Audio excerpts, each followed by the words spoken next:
नमस्ते। ମୁଁ ଗୀତାଞ୍ଜଳି ଦାସ କେନ୍ଦ୍ରାପଡ଼ା। ଆଜି ମୋର କବିତାର ଶୀର୍ଷକ ମୁଁ ରଖିଛି ଅଜଣା ବାଟୋଇ। ସରିଯାଏ ଦିନ କମିଯାଏ ଆୟୁ, ସରିଯାଏ ଦିନ କମିଯାଏ ଆୟୁ, ଠିକଣା କୋଉଠି ଜାଣିନି। ଅମଡ଼ା ବାଟର ବାଟୋଇଟିଏ ମୁଁ, ଗୁଗୁଲ ମ୍ୟାପ ମୁଁ ଦେଖିନି, ଗୁଗୁଲ ମ୍ୟାପ ମୁଁ ଦେଖିନି। ଅଙ୍କା ବଙ୍କା ପଥ ଅନ୍ଧାର ଗଳିରେ, ଅଙ୍କା ବଙ୍କା ପଥ ଅନ୍ଧାରୀ ଗଳିରେ, ପଥ ଭ୍ରଷ୍ଟ ହେବି ନାହିଁ। ଲକ୍ଷ୍ୟ ମୋର ସ୍ଥିର, ମନ ଶକ୍ତ ମୋର, ପାହାଡ଼ ପାରିବି ଛୁଇଁ। ସବୁ କୁହୁଡ଼ିକୁ ପାରତ କରିବି, ଯେତେ ଆସୁ ଚରା ଭୁଇଁ। ଶକ୍ତ ପାଦଟିକୁ ଥାପିତ ସାରିଛି, ଡରିବି ବା ଆଉ କାହିଁ, ଡରିବି ବା ଆଉ କାହିଁ।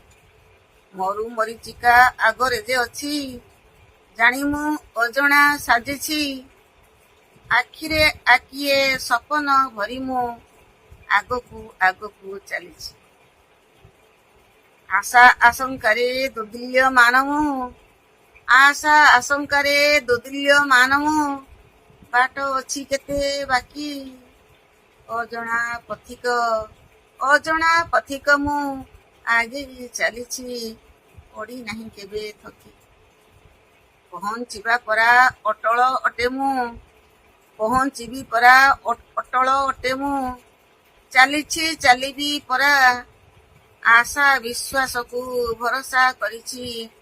ସେହି ମୋର ସାଥୀ ପରା, ସେହି ମୋର ସାଥୀ ପରା। ଗହନ ରାସ୍ତାରେ ମୌନ ପଥିକ, ଗହନ ରାସ୍ତାର ମୌନ ପଥିକ। ଶୂନ୍ୟ ସ୍ଥିର ମନଟିଏ, ସରଳ ରେଖାର ବାଟୋଇଟିଏ ମୁଁ, ସରଳ ରେଖାର ବାଟୋଇ ମୁଁ ନୁହେଁ।